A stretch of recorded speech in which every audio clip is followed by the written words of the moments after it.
now the father of one of those victims is shedding some light on what happened that night.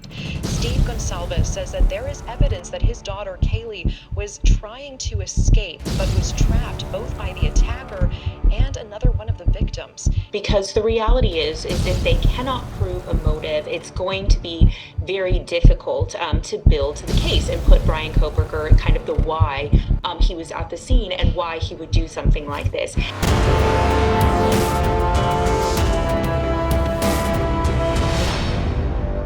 This is Reporter Room with Jessica Della Davies. Hello, Reporter Room investigators. I am so glad you decided to join me today on Reporter Room. We have so much new information to get into. Let's get started.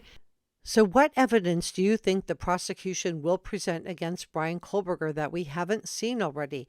Law enforcement could have much more that they won't release until the trial, which we believe will be this summer, the summer of 2024. Now, let's consider Bryan Kohberger's online search history and what law enforcement has been investigating. First, we have new documents showing that police issued search warrant applications for Reddit, TikTok, Google, Snapchat, and AT&T. So, were there any searches for a K-bar knife on any of this?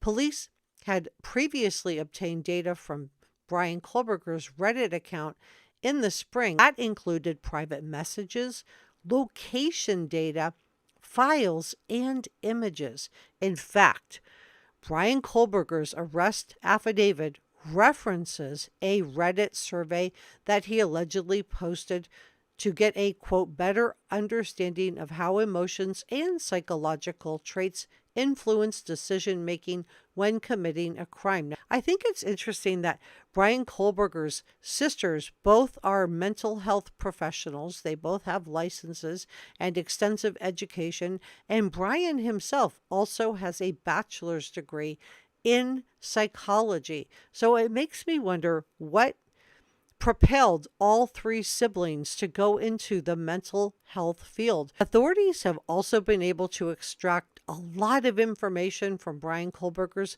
Google account.